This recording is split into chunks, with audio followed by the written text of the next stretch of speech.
Hello, Phil here from Wings of Pegasus and welcome to another video. If you enjoy this video, please give it a thumbs up and subscribe. So without further ado, let's get Bob up on screen. Hello, Bob, can you hear me? Yeah, I can hear you. Can you hear me? Oh yes, I can hear you nice and clearly as well, which is quite rare in these cases across the internet. But how are you doing? Oh, doing fine. Doing fine here in Nashville, Tennessee.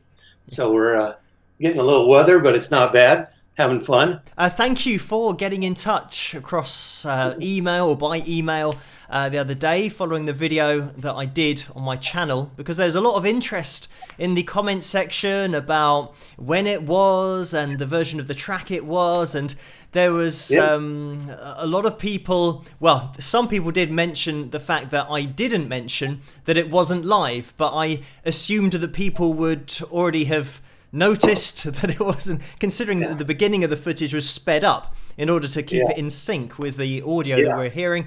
I'm just, eager to let you talk and just let everybody know, what happened and the story behind it, and then possibly with reference to the video that I did, what the footage was, and who was actually on that video footage compared to the members of the band and the time when it all happened and all that kind of stuff. Well, obviously with that situation, with that particular video, I'd seen the video maybe 6 months ago, and basically I think it's a video for a TV show. Maybe it was Dick Clark, but it wasn't until 1966 that was actually recorded, because you had, like I say, Jim Pash playing a Firebird guitar, which is not exactly a surf guitar, and Ron Wilson playing on some Camco drums. But Jim Pash was our sax player originally in the band, and he bought from me my 56 Telecaster, and I taught him how to play, gave him some lessons, and then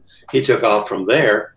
And then this kind of time frame where my wife and I, Jean, got married in 1966, and so we were doing other things and weren't playing with that version. And what happened was we ended up having 4 different versions of the Surfaris. I had mine, where I'm playing lead guitar, and then Ron Wilson had his own, and then Jim Fuller had his own, and then Jim Pash kind of had his. So there was different in versions of it, because remember in 66, 67, the Vietnam War was going on. And so Jim Pash, the guy playing Firebird, got drafted. So he was basically had to stop playing right after that. So basically Ron Wilson and everybody just kind of went our own ways until after the Vietnam War thing was over and everybody got back and started doing things again. So that was probably one of the last videos that were shot about the band. And so what they did is they played the original version of Wipeout. And so what I did is you got to thinking about it. I have the original DFS 45 that we recorded. We made 100 of those. I have one of those.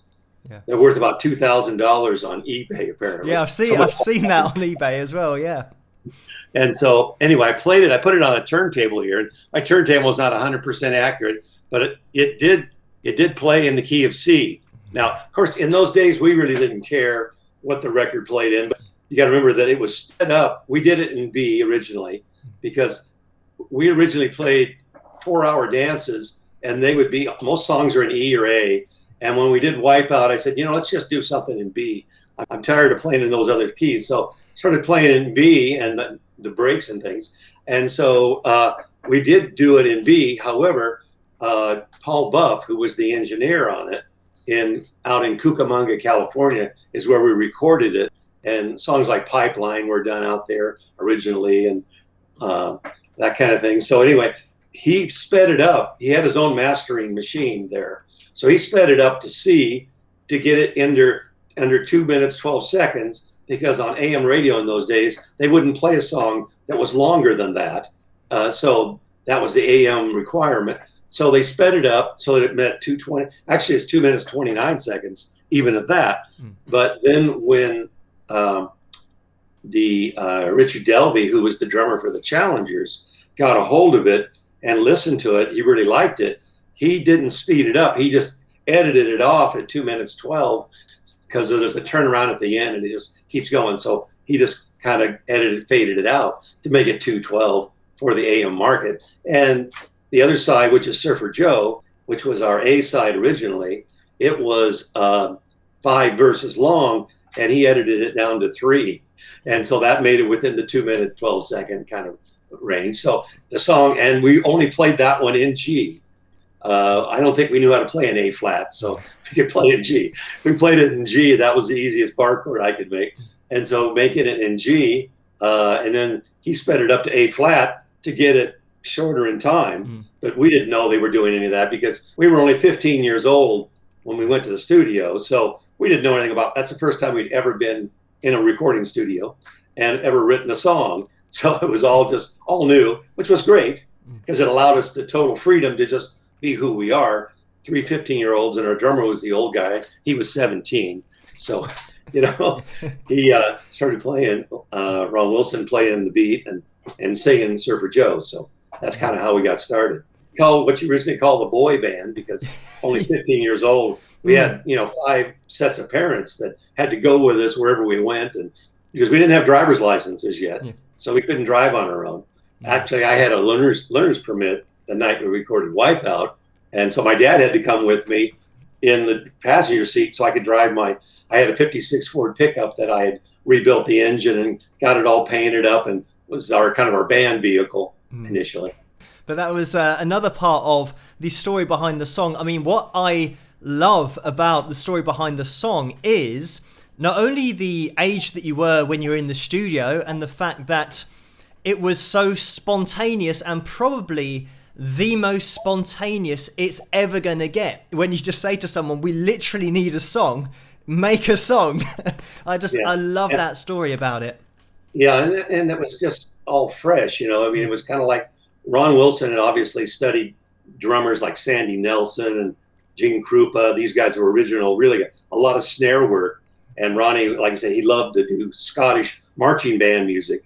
And so he had these huge sticks that he would play with. I don't know if you've noticed on that video, the size of the sticks that Ronnie played with were like, 3/4 inch diameter, because he was just very young, but, very strong, healthy, really beat it up. He would break those sticks and break his drums at night. He'd just go nuts. He'd crack cymbals, and he was always replacing parts and pieces. But yeah, so we were young, and it was spontaneous, but it's kind of like we'd been playing together for about 3 months at that point, and we'd done a lot of dances, played a lot of different we call teen center dances, and so we had watched a lot of bands who had original material, but what we would do is we would pick up on their songs and put it in our act, so we had about 100 songs at that point, because we could play 25 songs an hour for a 4-hour dance. So we had quite a repertoire. So we were well versed in the genre, because we had gone down to Harmony Park and saw Dick Dale with his reverb unit, which was kind of like the first, might say, outboard unit that anybody used. Prior to that, we always just plugged directly into the amp. And so when we heard that effect, we said, wow, we got to get one of those. So we went home and bought a couple of those reverb units, and one of them I hauled out to our recording session, and I donated it to the Musicians Hall of Fame, which is where it is now on display there, the one we did Wipeout with. So it's sitting there. So we everything was spontaneous and new, let's put it that way. And another part of it that you mentioned about your dad having to travel with you because of not being old enough to drive, and the fact that your dad went out to get the piece of wood that he snapped across the microphone. And I think in that post-production there's a lot of reverb on the sound, but it is such a great sound of a bit of wood breaking, or like would be a surfboard breaking, because when you have video editing software and you get effects that come with it, and if you were to play an effect that is supposed to be a piece of wood breaking, it wouldn't sound as good as the bit of wood that your dad found. It's just like the perfect, it kind of lasts quite long as well, almost like a tree falling down. So, I mean, where did your dad go to get that bit of wood? Well, we were in Cucamonga, California this is December of 1962. By that time, the town had had sort of been lost its luster, and it was basically a ghost town. So out the back alley were bits and pieces of plywood just laying there that had fallen off the building. So my dad just went out there and grabbed it, and the bass player, Pat Conley, claims that he's the one who broke it over the microphone. He probably did. So, but I don't remember exactly. He just said to me the other day, talking to him, he said, "Yeah, I broke that board." So my dad got the board, Pat grabbed it, and he's saying he broke it over the microphone. But it's plywood. Plywood comes in layers, of course, it's glued together, and it was an old, crusty, rusty piece of plywood. So when it broke, it just splintered like a board would splinter, a piece of wood would splinter. That's why it gets that kind of a lump, and it snaps at the end when you get the final over the edge, you might say. So it was a classic piece of wood. We just tossed the wood down. I wish I would have kept the piece of wood, you know. Yeah. I had it mounted in a big frame if I had it. Yeah. But yeah, I mean, in those days at 15, you don't think about preserving stuff because you never knew that. We didn't know that nostalgia was going to bring Wipeout back and be in the movie Dirty Dancing in 1989. And we got a triple platinum album for it. I think we got it right. Well, I don't have it on me here, but I have it in my house. Yeah. I got a triple platinum album for a 1989, and they used the original master of Wipeout. So, you know, I didn't know that was coming back. I mean, basically anybody who recorded before the 60s after the Beatles were forgotten, you know, and we were that group of people that were recording right in that time period when the Beatles started, and we overlapped and stayed up until 66. But so I wish I'd have kept that and my jazz master that I recorded Wipeout with. I don't have that either. So things you give away that you don't even know are going to be valuable 20 some years later, but turned out to be valuable. My wife brought it to me. I don't know if you see it. Oh, there we go. Excellent. So notice it's got a cassette with it. Yeah, cassettes. And the album. But that's triple platinum for Dirty Dancing. Wow. So that's a huge amount of sales for one. That's actually the second album. There are two albums out of that movie. Dirty Dancing 1 and then more Dirty Dancing, which is what they put Wipeout on. So that's that was kind of like the turning point of where we were really starting to make money with the master again. Prior to that, a little bit once in a while, but that just like tripled, quadrupled the amount of money we were making on the song. So that's been a good thing. Yeah. And also a really important thing to have the publishing rights on the songs that you write is something that I do mention on the channel quite a lot to people, because I'm an independent musician myself and selling CDs and having album downloads and all that kind of stuff. I always say to people that if you can, try and keep your publishing rights at all costs, because if you do then get yourself in front of a larger audience, you don't really have to sell that much to be doing it full time. At least you need to sell a tiny percentage of what somebody might be having to sell if they're on a big record label and they've signed away their publishing. We didn't have our publishing rights originally. In fact, the contracts we signed in March of '63 were basically determined invalid because we went to court and we were minors. They have to go to court here in the States to validate contracts when you're a minor. So fortunately, they weren't valid, and we got to rewrite. So we did get our publishing rights, 50% of our publishing rights, so better than nothing. So we've enjoyed having that. And then Wipeout in June of this year, 2021, we will get back our full domestic rights for Wipeout. The 4 original authors will. And then the original publisher will keep the international rights. But what I was going to point is that when we moved from Dot, because we had a lawsuit, we got thrown off of that label. We went to Decca, we still didn't keep our publishing rights. They took the publishing rights. It was Champion Music, I believe. But Decca, I think it's London and in England there. But they have about 15 of our songs under their publishing that we don't have control of. But we could get it back, but we'd have to go through the whole legal battle. Like Wipeout is the most important one, and we're fighting for that one. The others could be gotten, but it's, you know, they're not big sellers, so it might not be worth the legal costs to do it. It could be done, but it just take a fight. I think Wipeout is one of those instrumental tracks that it stands the test of time, and so many people know it. and they might not necessarily know why they know it, but they do because of its use in popular culture, and it's such a popular thing to listen to. Yeah, I guess we have to say it's iconic at this point, because any time anybody wants to have a TV show, and they want to say, hey, we're talking about the beach now, they'll turn Wipeout on, everybody goes right to the beach, in their mind it triggers that. And so we've done a lot of sync licensing for TV shows and beach movies and things like that, because Wipeout just fits the genre, along with the Beach Boys, of course. So we get played in movies, both their songs and our songs, because they fit the genre, which is great, because you've got a market there, and you just have to keep working it, which we're going to continue to do.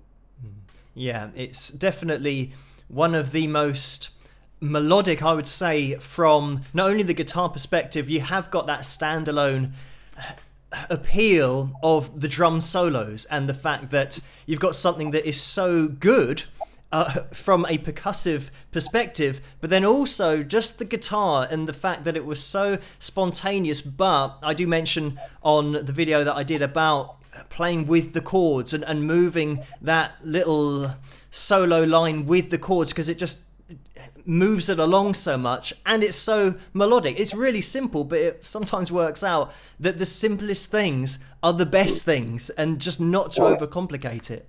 Oh yeah, there's a lot of songs that have a simple melody line, but it's just perfect. You can't do anything with it. You try to make it better. It's like Chuck Berry played a certain style, and Eric Clapton said, I tried to improve on that, but I couldn't. It's kind of like, it's it. There's certain iconic things that you just come up with, like say, out of the blue. It just flows through you, and there it is, and you go, wow, there it is. And you don't even know you did it until you hear the 45, because we recorded it in December, and by January we finally got the 45. I don't think we even remembered what it sounded like until we heard it on the record again. Go, wow, that was pretty good, But again, the guy who was our engineer, Paul Buff, I guess you'd have to call him kind of the grandfather of surf music recording, because he was kind of the guy who was the cheapest guy in the state to record with, and everybody went out there to record with him, and he really knew how to play his room. He was a Marine and had been discharged as an electronics guy, built his own studio. It was a monaural studio. That's why Wipeout is monaural. And so he just kind of played the room, said, you put that guitar there, that there, the drum here, put all the mics where they are, and he knew how to play his room really well, So it's a situation where you've got the combination of ingredients was just right to make that song. And the sound of it, the equipment we used and everything was like Ronnie used a Ludwig set of drums, a little, one side tom and floor tom and a snare, a couple of cymbals and a hi-hat, bass drum. And then we had a Fender Bandmaster, and a dual sonic. Jim Fuller played a dual sonic. I played my Jazzmaster. And believe it or not, Pat Conley, who played bass that night, had never played bass guitar. He didn't have a bass guitar. And if you look on our website, you'll see the picture of us in Dale Spalding's studio, the four of us, and Jim and Pat Conley's playing my Telecaster as the bass. All he knew how to play was 2-finger chords, 1-5. That's all he could do. And he would just move up and down the neck, whatever we had to do. And it was fine. And he actually brought a Harmony bass guitar that he borrowed from his cousin that night, because he knew, gee, I better play a bass guitar on the record. So he brought one along, and he just figured it out and played it that night. So a lot of things had to happen to make it work. And again, it was the studio, the engineer, the equipment, just the pure percussiveness of it was tight. And we really appreciated all the work that everybody did to make it a great record. Getting into the production side of things, I find it really interesting how, especially back in analog days, how it was all done and how much more was done in the studio to get different sounds, but not through a computer. You had so many different ways of physically changing things in a room, and with the mic positions and everything that you've mentioned, and a lot of things that you've mentioned about knowing the room and getting the best out of that acoustic environment. Yeah, I think that's why our sound changed. I don't know if you listened to our Surfaris Play album, but that was recorded like at Western Studios and United down in Los Angeles, which these were professional studios, but we had a producer, his name was Bud Dant, and he was an instrumental producer. He got the best he could out of it, but at times it wasn't like a good sound. It was like some of our songs we wrote, well, basically we wrote all of our songs the same way we did Wipeout. We'd show up and he'd say, play. And that's why it says Surfaris Play, because we just said and played. So all the songs that we did original were played and recorded and written in the studio amongst the five of us at that point. And Ronnie was the only one who wrote words outside of the studio, would bring them in and say, I had this song, and he'd start singing it, and we would put the music to it there. He wouldn't bring it to a practice and we'd go work on it. We would we turned on the tape player and just started playing. And we would play it 2 or 3 times. They'd say, okay, we got it. Just like that. That's how we always did it. And because we didn't really know as a group how not to record that way. In other words, we didn't go home and work on this little part and get it all perfect and bring it in, show it. It was like, well, I got a couple of notes here. What do you think of this? And we'd start and, oh, I like that. I'm going to play this here. And, we always just jammed. And that made the band really spontaneous. A lot of people say about back in the day using analog techniques to record, using reel-to-reel, how the sound is somehow more vibrant or more inclusive maybe than digital recording techniques nowadays. Like you've just said there, a band back in the day would go into a room and they would play and the mics would pick up the performance rather than picking up each individual instrument that's then mixed together after the fact. So obviously it's going to be mixed after it's recorded, but you've got the whole band performing at the same time, which I think nowadays a lot of the recording techniques are overdubs and just doing things bit by bit and kind of layering it up as you go, not just laying it all down at once. Oh yeah, and remember the analog recording board was a big part of it. United had a certain sound. If you went to Western, you got a different sound. You went to Gold Star, you got a different sound. You go to Capitol, you get a different sound. So, and it was like you didn't really know what you were going to get. So we would set up our amps and and play. And if we did a recording at Capitol, it would sound like we were at Capitol. And they would be a different engineer as well. We had the same producer in the first 2 albums. Second, we had another guy took over, and so we had a different engineer there and different producers. So when we had the opportunity to really look at our stuff, they would say, "Oh, don't worry, we'll cut that out. We'll put that in." Well, sometimes they wouldn't bother to cut it. They would put it on. They put the mistake on the record, stuff like that. So, we really didn't have any control as, we were only 16 at that time. But we knew that we had a great sound. And so my point was that the 2005 CD, 2018 CD I did live at Hurley Studios. Hurley makes clothes in Costa Mesa, California. And they have a studio there which has the ability to, it has a Neve board in it, and always knew that was a good sound.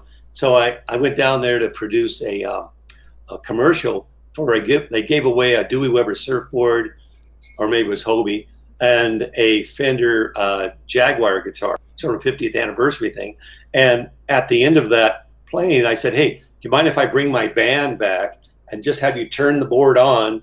And we did it in Pro Tools, and just let it play. Don't try to mess with it. So we got to do that. And so this album that I did, I just played our show. We had like 12, 15 songs we wanted to do. And we just went from one song to the next, didn't overdub at all. So I tried to capture what we had in 1963 with just the whole band. And I think we did that because it sounds pretty good as a demo of what our stage show sounds like. But going back to the old days, we were using 1/4-inch tape, remember?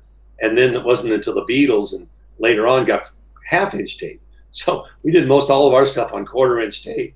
Stereo was a real learning experience, watching engineers go back there and reel it up and splice it with a razor blade right where they wanted it on the heads. And they were just really artists. So there was a lot more artistry just in the editing and the production back in the day, back in the 60s. Yeah, because we didn't really know what it sounded like. For instance, when we got finished with one of our takes in '65, one of our albums we did, we went over to Columbia to make a master on a disc so we could really hear what it was going to sound like on a turntable. Because all you could hear was the tape through the nice speakers at the studio, but they didn't know what it was going to sound like on a record player. So we'd make an acetate, they called them, and we'd take it home, and I'd put it on my Grundage or whatever it was, Kenwood or something stereo, and play it and go, oh, okay, that does sound well, good, you know, or it doesn't. And if it didn't, we'd go back and remaster it again, or add a little this or bottom end or something to it. Another thing that I just want to quickly touch on is back in the 60s and the 70s as well, how important radio play was. We have mentioned about getting the songs to less than 2 minutes and 20 seconds, else you just can't get it on the radio. I think everyone that's certainly in the younger generation nowadays just take it for granted that you can record your own song on your computer, upload it to YouTube, and you've got an outlet instantly to the world. Potentially, obviously, it's going to be a lot more oversaturated marketplace-wise because everyone can now do it. But back in the 60s, all you had really was radio, and if you were really lucky, TV, but it was all about getting to the radio stations. And something that I have mentioned on the channel before is that because people were judging the music with their ears and didn't have a video, it did make it, in my opinion, a lot more competitive. You just had to be as good, if not better, playing your instrument or vocally, whatever it may be, than the other bands to ensure that you got that radio airplay. Oh, yeah. And we did, in those days, you have what you call Battle of the Bands. We'd have like 4 to 6 bands show up, and people would applaud for the best band. We won every time, so we knew we were pretty good. But the idea is that you did have to have some magic on the stage. When you came up, you couldn't just like stand backwards or look at the other way or not entertain. You had to really be into what you were doing, and we were, the 5 of us who made the band, sort of a dance band. But yet it was the way it had to be. And then, of course, Wipeout got on the radio because in those days they had, at midnight, they would have a make it or break it night where they would bring a new record on, play it at midnight, and if it got requested again, that was good. It got requested again. And during the week, they would play a song, and our song went to Radio KYNO in Fresno one night. A guy named Johnny Hyde, the DJ, was sent a copy of Wipeout. He played it at midnight on Monday. It made the cut to come to Tuesday, and by Thursday it was the #1 best song they had on there. So we started to get some airplay up there, and then the guy from Dot Records, Randy Wood, would call and say, "Okay, you got any good records?" I said, "Yeah, I got Wipeout." So they brought it down, mailed it down to Randy Wood at Dot Records, and he played it. He said, "Yeah, that's a hit record."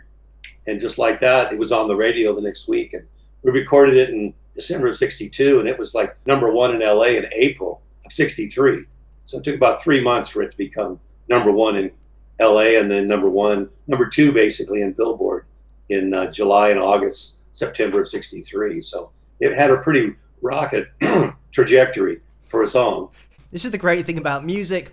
You can never put your finger on exactly what it is about a song, and it might be just the fact that those particular musicians at that time in a room came up with something that you wouldn't be able to do under any other circumstances. It just so happened to be perfect for that to happen at that point. And that's what I love about music, because you can try and replicate exactly the same scenario, but you might not get that sound or that extra little bit of something that you can't quite put your finger on. Exactly. And that's I guess that's what keeps musicians trying, because you think the next one's going to be that one. You know, the next one will be that one. I mean, some guys obviously, like the Beatles, I mean, they had hit after hit after hit. So they really got on a roll there. I don't know how many number one they actually had, but I'm sure 20 or 30. But, you know, it's kind of like they were on a roll too. They had a sound and they just kept duplicating it. Well, our sound, we had a great sound, but we couldn't reduplicate it because our instruments changed, recording things changed, and one of our members, in fact, the bass player, had to quit the group for some reason. So we didn't even have the same players by the summer. So we had to regroup and try to keep things going the best we could. And it was challenging, but we did do a good job. But again, we were in Australia in January of '64. The weekend we got back touring Australia with the Beach Boys and Roy Orbison. And that next weekend was the Ed Sullivan show in New York. And that's the day music changed right there. And we got back and said, wow, we're over, you know, because they just took the airways away. You know, the Beatles just took the airways at that moment. But we still continued to play and record and make albums. It just, the music was going another direction, but we were still coming along with it. Wipeout is one of those songs that it is a proper hit. It's one of those that didn't just do well when it was released. It's, I think, just going to continually do well because it is so applicable, like you said, to the beach, and everyone loves going to the beach. So yeah, every summer something comes up that people want to use it for, and that's great. I mean, it's just iconic. It does fits the genre, and I guess what I have to say is it's kind of like a pop hit now, that it can be played in different styles. I mean, I've got over 1,000 people that have re-recorded Wipeout 1,000 different ways. The movie Surf's Up, the cartoon movie about surfing, has 2 versions of Wipeout in it, and one in the middle and one in the end. So there's people who keep coming up with, I'm going to make a better Wipeout, apparently. So they keep doing it, you know. But also, when you do take a step back and look at the overall industry and hits as they are, having a hit that is an instrumental is quite a rare thing anyway. Oh yeah, because you can play it in soundtracks of movies and be a background and it's just genre, it puts a style into it. But because there's no words, you can use it anywhere, like getting wiped out on a motorcycle or wiped out skiing or surfing, anything where you can get wiped out, car wrecks, whatever smash ups you want to do, destruction derbies, you know, people are using it for all kinds of different events. So it fits right in there. And you can be wiped out doing so many things. It'll be used forever. But I mean, I don't want to keep you too long, but thank you, Bob, so much for joining me tonight, or in the afternoon or evening, whenever the time is there.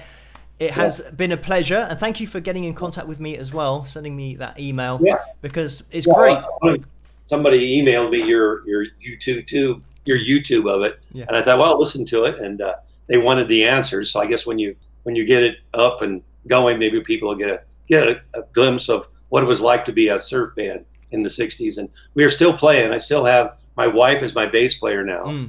My 2 sons, my older son Devin plays guitar, my younger son plays drums. So we've got a 4-piece band, and we'll be touring around as soon as this COVID thing dies. We'll get out there and get going. So look forward to seeing the audience, and we'd love to come to England someday and tour around again. Maybe we'll do it sometime next year or the year after, but look forward to seeing you guys. Well, thank you, Bob, for joining me, and I hope you have a great rest of the week and weekend, and many thanks for joining me on the show and the channel tonight, and thanks for all of the input as well. Really interesting stories behind just the production of the song and the writing of the song, how it all came together. Okay, well, it's my pleasure. Thanks a lot, Phil. Surf's up. Surf's up. Surf's up indeed. And a massive thank you again to Bob for joining me tonight and offering up so much interesting information about the background behind the track, the recording process, really cool stuff. And thank you guys for watching. If you did enjoy this video, please give it a thumbs up and subscribe. Let me know what you guys think in the comments section, and I'll see you guys at the next one. Surf's up, rock!